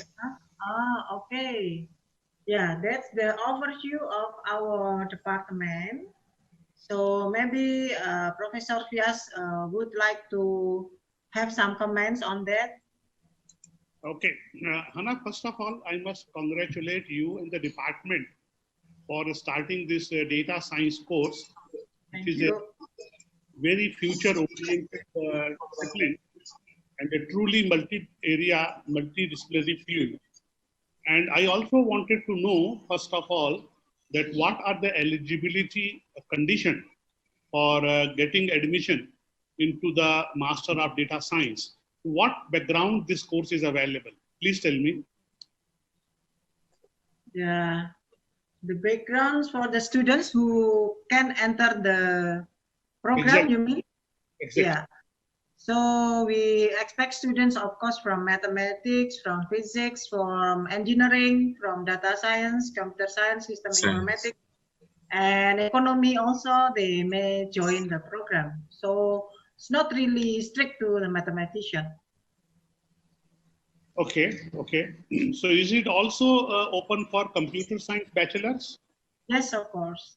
Yes. Also joining you, how is the current batch size? How many students have taken admission, and do you have an idea from which background they are currently into? Well, since still we have only 4 students, and also they are alumni from S1 program. So their background is and also in physics. Yeah, two from physics, Surya's students, and 2 from mathematics, Pak Adi Setiawan students, thesis undergraduate. So I must tell you that it is always a very challenging job to devise a syllabus for the students coming from as diverse background as you have also opened. But in that view, it is a very good syllabus, very good scheme, but you have prepared. And the data scientist position, which they can aim for, will always be research-oriented position. So it is good that you have given a sufficient amount of emphasis and weightage for the research publication, which I can see from the syllabus scheme that every semester you have placed something on the research publication as a condition. And the syllabus scheme also looks quite interesting, but only one thing from the computer science point of view. I would like to suggest to keep as a maybe elective subject or maybe as a compulsory or mandatory subject, but the subject should be on the database management. This is important because when the data scientists want to process the data towards the analytic application, towards the analytic tools, it is also important that the person should know how the data is being stored and how the large amount of data, which is the basis of all the activity which the student will perform, will be stored in the technological terms, in the conceptual terms. So maybe one paper which we have a basic paper in all computer science students, and which does not require much computer science background also. For example, the relational database management system, along with some module on the non-relational or no SQL aspect. If you can float this subject, it will be interesting add-on to the mathematics and physics background students, because they will be more easily accepted in the industry, in the job market, if they are also knowing the tools related with Oracle, which is a relational database management system, and also no SQL, which is, for example, MongoDB. So they will be also very highly in demand. So that will be very interesting thing. So we can always, you can always add such things to your syllabus, so that you can always make them more industry ready, along with the basic technique syllabus, which is already very good. The syllabus is already very good. And for any support on the subject on database management system or whatever I am suggesting, so I am not suggesting anything without support. You can always ask us and me or my wife Ranjana, who are already teaching these subjects in IIIT Allahabad. So at least we can deliver some talk online. And if it is possible to travel, we are absolutely delighted to come to your place also, first thing.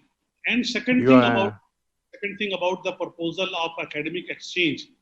I must tell you, we are very open and we rather welcome any person coming from Indonesia, either the student for the internship or the faculty for some stay.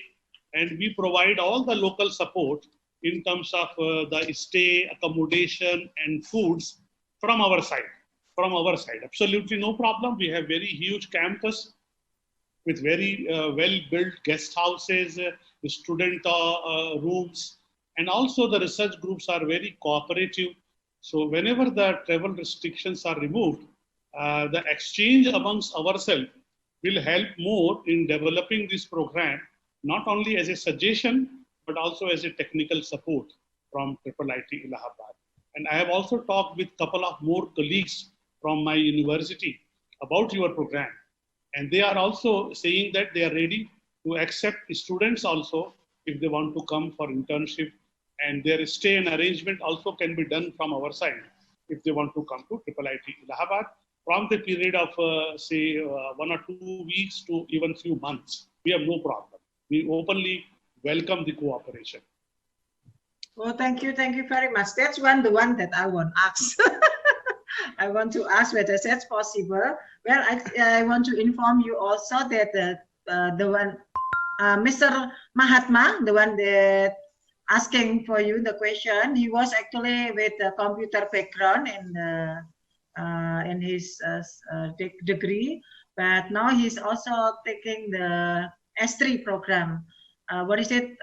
It's his information system, but since a pandemic, he could not visit the supervisor in Holland. He's joining the project. So I said to him that maybe perhaps he can also work with you in this area, because when you share about database, about database, I think it's much related to his research.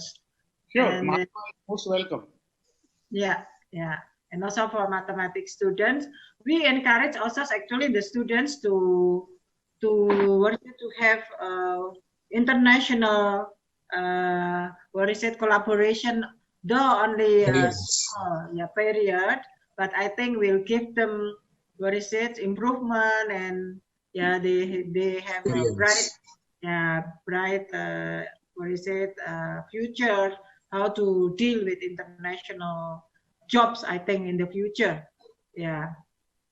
I think maybe, is there any question from questions? Yes, okay, Pak Surya. Okay, so we are talking about the curriculum, and okay, database is very important. Now we have projects with our friend to measure some physical variables.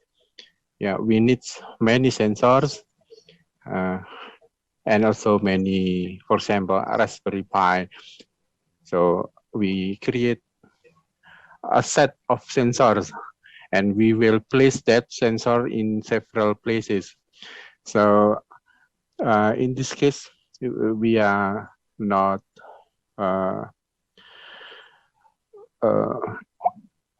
I mean, the architecture of the IoT, is it important to be given in the data science too or not? Because if we deal with so many spot of sensor, I afraid that it is not longer data science, but it is more on the information technology. So we have to split between this faculty. Okay, so what is your opinion about this? Okay, Surya, I must congratulate you for a very realistic thinking on how to take the data science forward with IoT. This is one of the most potent area, most powerful area where the data science is practically being involved, and sensors which are collecting data. And the important thing is the whole purpose of putting IoT and sensor in the field is to collect data and derive the useful insight from the data. So it is perfectly all right to think about how to talk about it, but not necessarily on the IoT architecture. But there is a separate field called data aggregation from wireless sensors.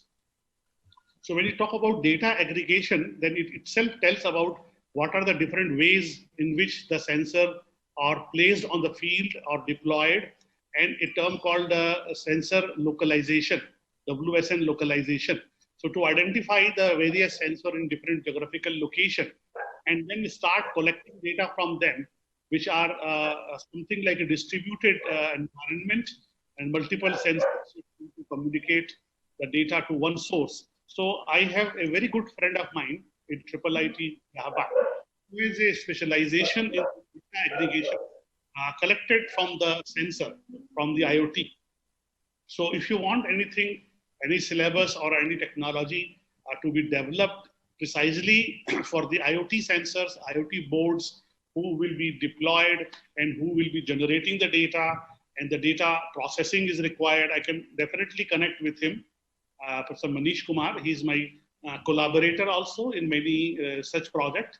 He's associate professor, and he'll be very happy to connect with you whenever you want to do something concrete in this area.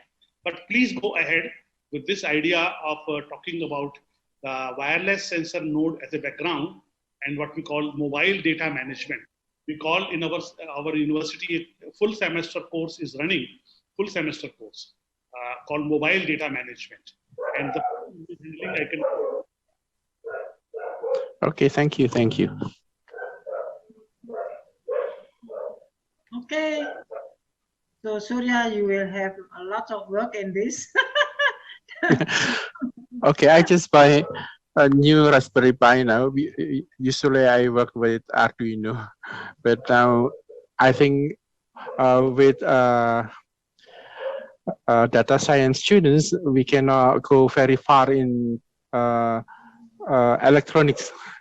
We have to think, okay, something that is easier than working with Arduino. So I choose Raspberry Pi because, okay, they know already how to program with Python and so on. So it is not so complicated to learn how to send data from sensor with Raspberry Pi. So, more friendly and more easy to work with this intelligent choice. Yes, of course. Yeah. Okay, next question, Bu Hana. Yes.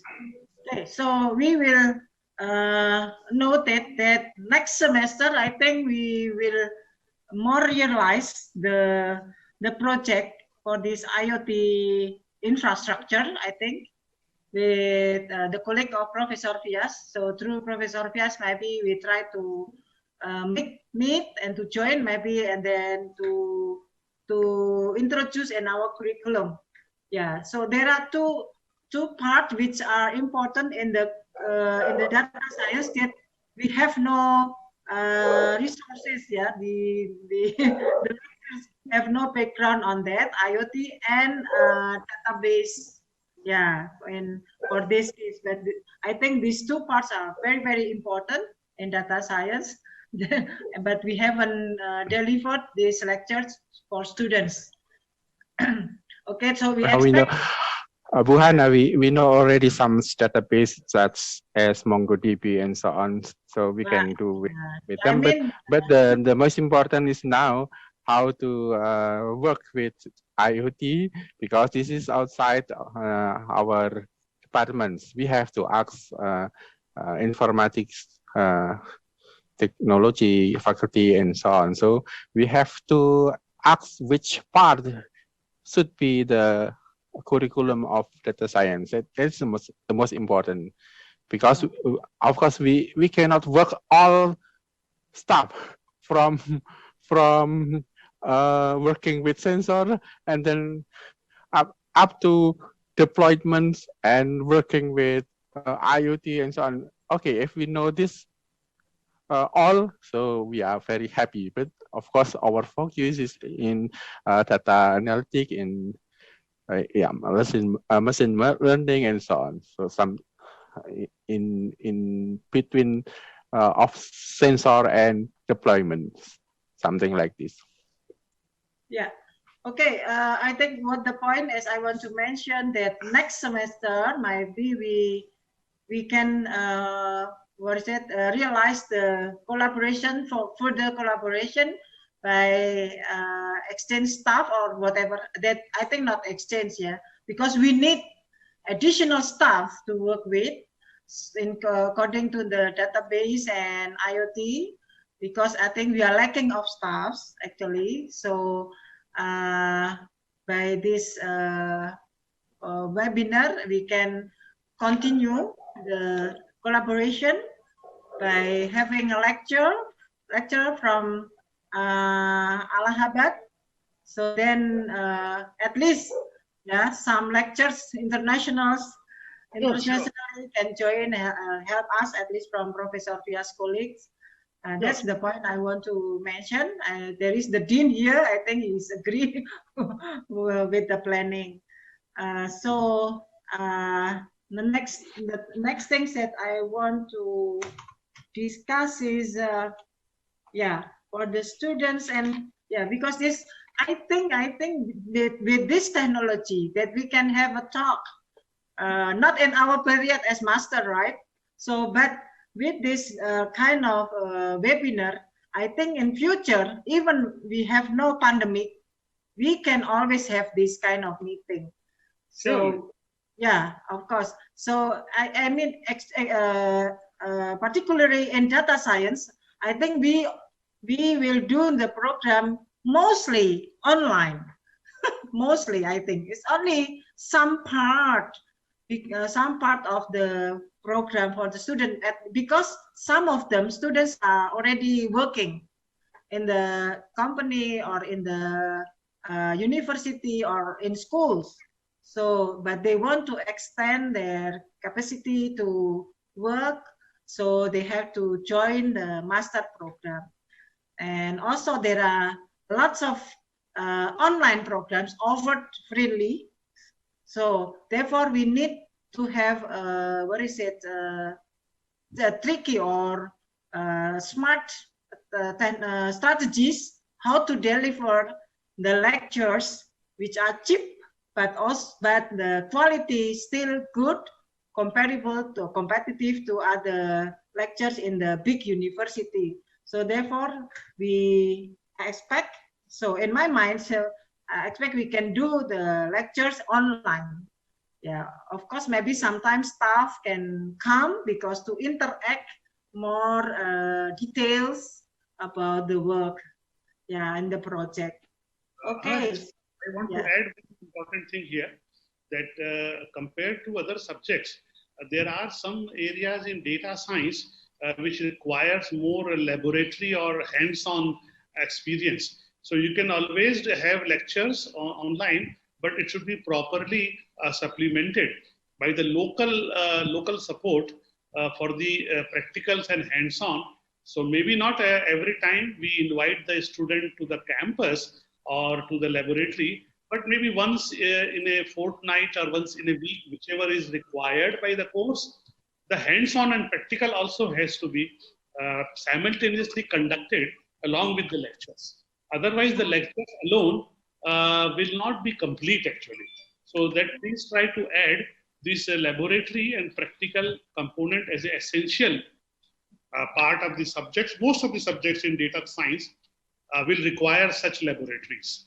So we can parallelly develop such laboratory expertise, some laboratory tutorial, some assignment. If you can remember something like what we were doing in the numerics for ODE class or numerics for PDE class, where every week we are given some tutorial which can program Yes. and write the code and submit in time. And based on their performance, we can understand how much they have grasped the concepts. Then we can take the next lecture to the conceptual level to the next ones. That will be very, very effective strategy. Yes. So, hello, student, please listen this one. That we need to have some, more training, ya. Perlu banyak latihan. Kenapa dosen perlu ada PR begitu ya? Kami karena dulu kuliah setiap minggu ada tugas yang harus dikumpulkan tepat waktu. Apapun keadaan mahasiswa, apapun keadaan kami, ada yang sudah berumah tangga waktu itu, Profesor Fia sudah berumah tangga, tapi harus mengumpulkan tugas tepat pada waktunya. Dan tidak ada alasan tidak bisa ini itu, tidak bisa ngomong apapun itu, tidak ada. Ya, jadi dari situ kita dilatih untuk mengejar target, mentargetkan apa yang diharuskan. Begitu, mental itu melatih kita untuk bagaimana nanti di dunia pekerjaan. Ya, kalau di dunia pekerjaan selalu ada alasan, itu enggak. Ya, bagaimana Anda bisa bekerja dengan baik ya? Tentunya mereka akan berpikir jangan-jangan ini hanya alasan yang dibuat. Apalagi dengan online semacam ini, kita tidak bisa melihat sehingga selalu hanya bermain dengan waktu saja, begitu. Ya, itu so I explain about how we have to schedule properly. So if the lecturers ask what the time must be submitted, so they must also do for their tasks. Do you see more number of students in the coming year? Do you see number increasing? Why it is not so many? In where? Data science program. In data science program, yeah, because still here 1 year, right? So, but still also I think most the problem in our university, because we are in a small city. In the whole year, I think the problem I think is we are in a small city. The second one is we are in a private university. So, and also we are in the subject in mathematics, of course, we are in the subject which most students do not like. So they choose the one which now already with the computer and computers and informatics or computer, they have students, of course, always very, very high. So even they ask to receive students more than the limitation. Okay. So because they have to support our faculty, which deficit, we call it deficit. I mean, because we spend double from the student tuition, yes, something like that. So student only pay half because that's the, and then we are supported by the university. Oh, okay. Surya is. That's not so bad because our faculty now has a very, very big support from the research.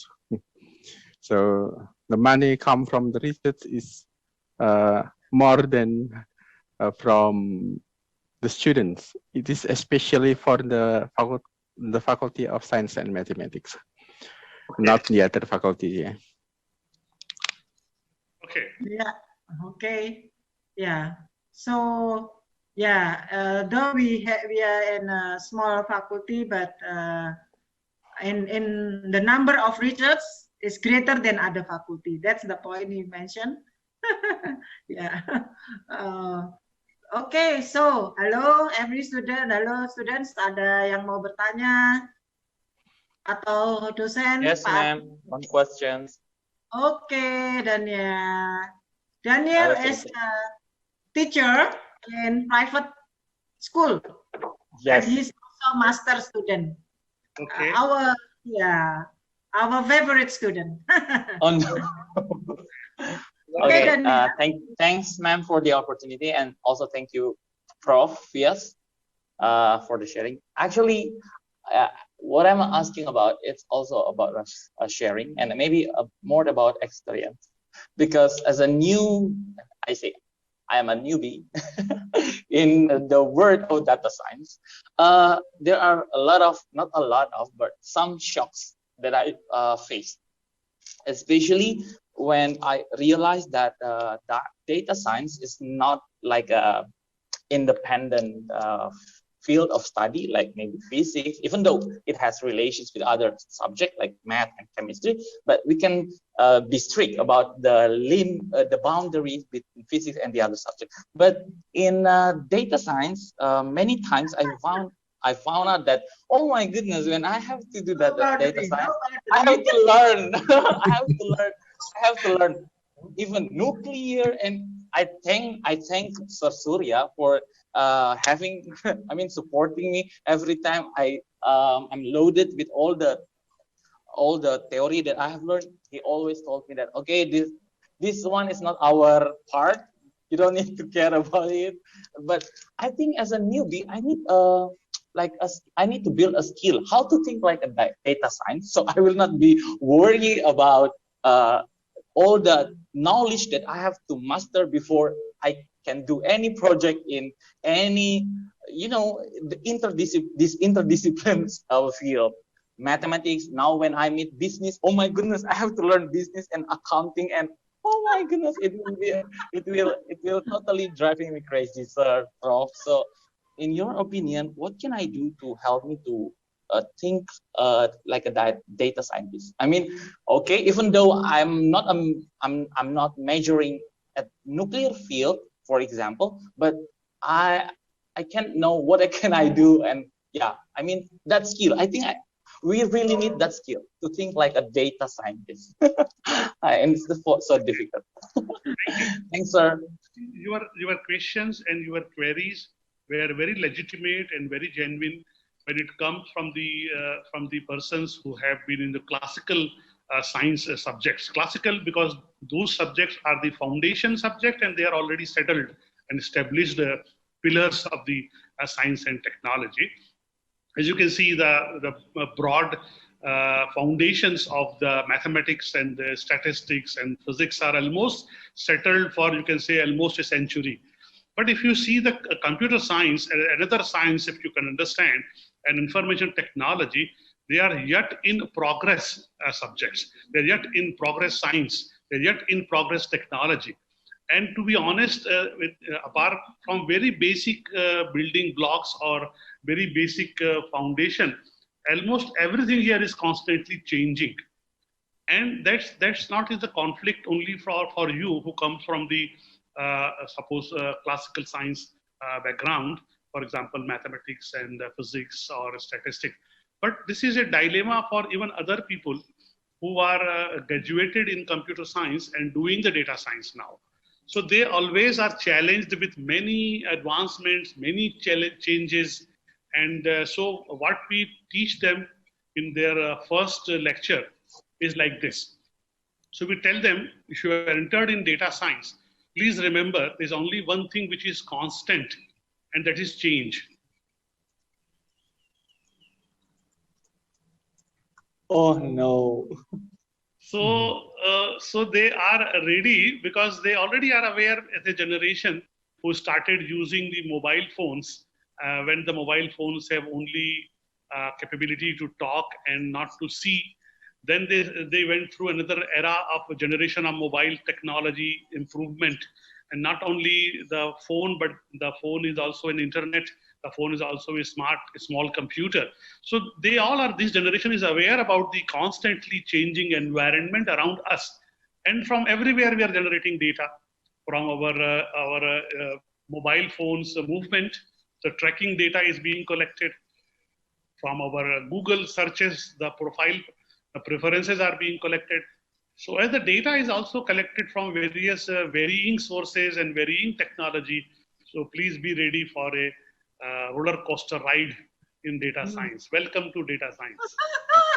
Oh, okay. Thank you, sir. Okay. It's a motivation. I need to force myself more. Thanks, sir. Okay. Who wants to ask? And more importantly, what my professor has, more importantly, what our professor taught us in Germany, in Kaiserslautern, is still remains same. That if you can learn mathematics, then you can learn anything in the world. I don't believe.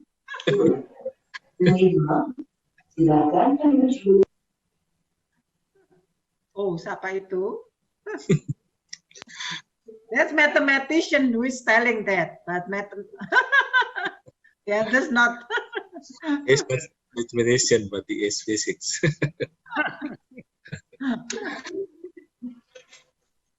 Oke, ada lagi kah? Marlin Maimano mau bertanya ya? Maybe is there any opportunity to get a scholarship in your institution for our students and also for our alumni? Okay, so generally the problem is that when somebody wants to associate with the institute, there are two categories of association. One is that we have a funded project, research project with company and with the industry or with the government. And there we have possibility to support the intern who is working with us, the researcher who is working with us. And second possibility is that we are doing the research for the sake of research only, where there is no third party funding is involved. So in the second possibility, we cannot directly provide a scholarship in cash, but we can provide the facilities, like for example, stay in the campus. So we can make it completely free, almost free to stay here for a week or for a month, whatever the person wanted to. And similarly, the use and access of the software and the libraries and the subscription to our journals, which all can be made free. So this is a always available possibility if there is no third party funding. But for the travel part, most of the fundings are not available because we have no special provision for funding people coming from outside India. We have a proposition to support them that they are in India. That's the idea. But of course, we can support with the accommodation and with the subsidies in other areas. Okay, thank you. Jadi mahasiswa, including undergraduate or including undergraduate? Well, the visit can always be supported for any student, for that matter. Okay. Ya, ya ini motivasi untuk mahasiswa ya. Semoga pandemic, we expect that pandemic will be over soon. So then the visit will be possible.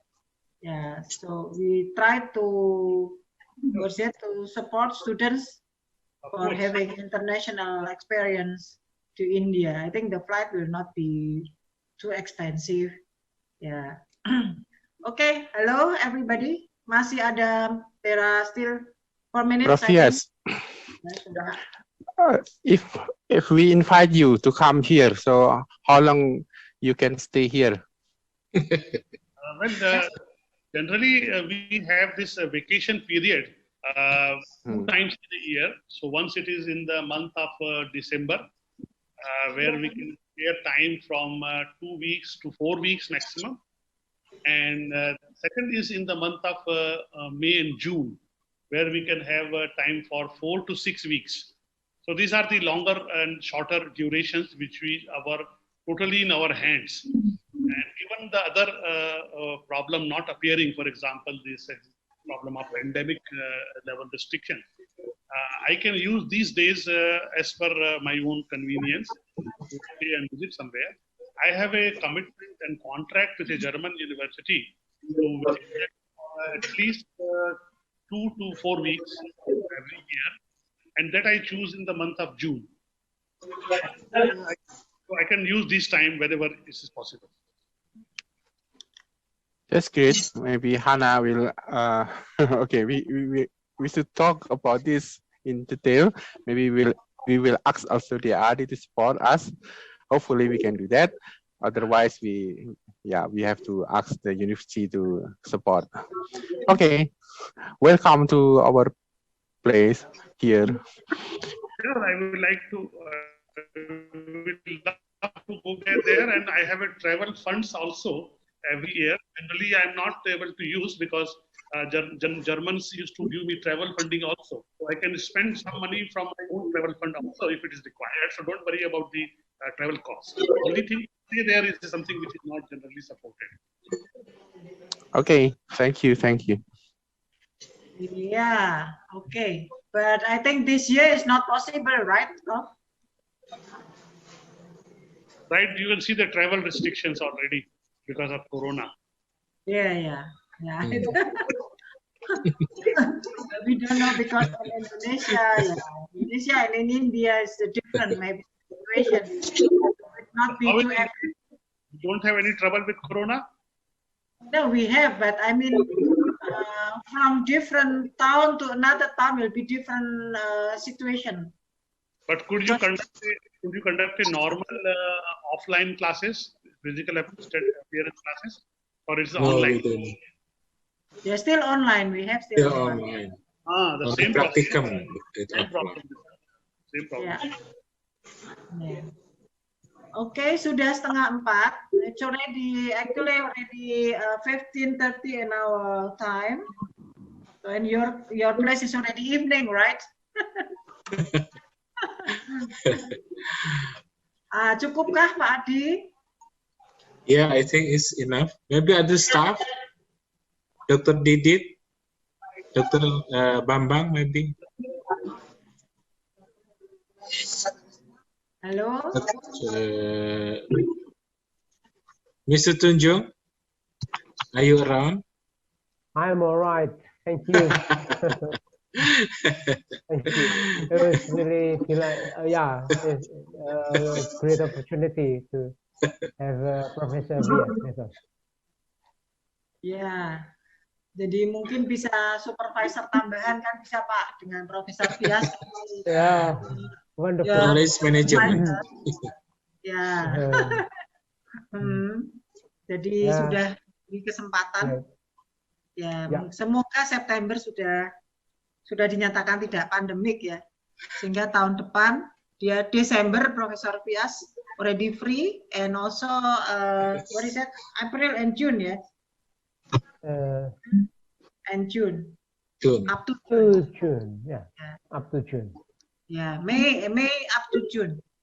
May up to June. These days my session is not working here, so I cannot invite anybody during this period, but I can go anywhere.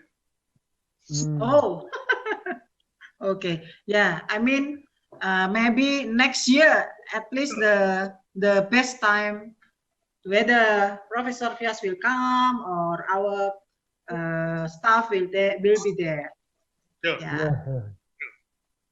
Okay, I think that's all the session today, Pak Dekan. Enough. Pak Surya? Yeah, I think enough. Thank you very much for your time, Professor Pias. Oh, it's my pleasure. Always a pleasure to be with you. Yeah, thank you very much for this. Thank you so much. Yeah. So, thanks, bro. We can manage again in the another occasion. Yes, for the lecture. Sure. Online more routine. Yeah, for 2S1 and S2, the program. So routine, yeah, we will try to manage it next semester. Yeah, yeah. Okay. All right. Yeah.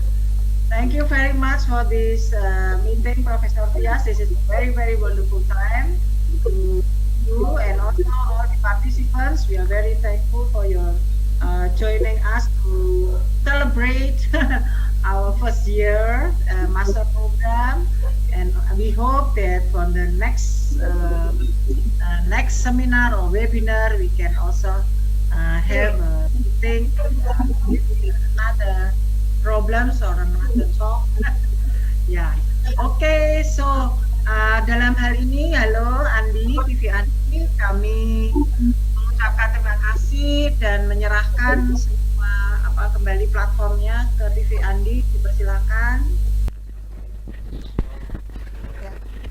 Baik, terima kasih banyak Bu Hana yang telah mengawal moderasi acara kita pada hari ini, pada seri ketiga dari 1st Years of Master Data Science UKSW and Celebrating World Knowledge Day Community Services in Data Science. Acara yang sangat menarik telah kita ikuti dari awal, tepatnya kemarin hari Rabu tanggal 14 April tahun 2021 hingga hari ini 15 April 2021.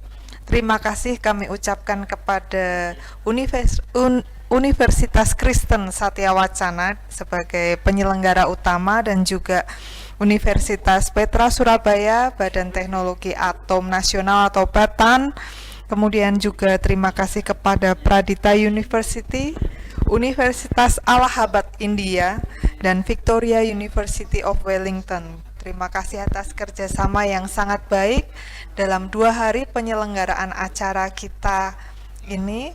Kami juga mengucapkan selamat kepada 3 orang pemenang door prize dari data yang saya peroleh dari rekan-rekan panitia di UKSW. Pemenang pertama adalah Saudara Adrian Peter Supesepa. Kemudian pemenang kedua Saudara Franklin Nusa dari Universitas Halmahera. Sedangkan pemenang door prize yang ketiga adalah Saudara Agus Tommy Adi Prawita Kusuma dari Universitas Dianapura Bali. Kami persilahkan kepada para pemenang door prize untuk dapat menghubungi nomor telepon kami seperti yang sudah kami cantumkan di kolom chat kami. Silahkan. Kemudian kami juga ucapkan terima kasih atas perhatian dan atensi yang luar biasa dari segenap peserta, Bapak Ibu maupun adik-adik mahasiswa dari berbagai kampus yang telah mengikuti acara ini selama 2 hari ini. Terima kasih atas atensi yang diberikan. Jika Anda merasa bahwa siaran atau ilmu yang kita pelajari dalam 2 hari kita mempelajari data science ini bermanfaat, silahkan saja untuk membagikannya, sharing melalui kanal YouTube kami, karena tayangan ini juga dapat Anda ikuti kembali dari kanal YouTube kami di TV Andi. Jangan lupa juga like dan subscribe, membunyikan loncengnya juga agar senantiasa mendapat update terbaru dari setiap acara kami dalam program Andi Academy. Akhir kata, saya Dwinita Andriastuti mengucapkan terima kasih atas semua perhatian, atensi maupun kerjasama dalam penyelenggaraan acara ini. Kami mohon maaf jika masih banyak kekurangan. Dan sampai bertemu kembali dalam acara kita berikutnya. Wassalamualaikum warahmatullahi wabarakatuh. Andi Academy.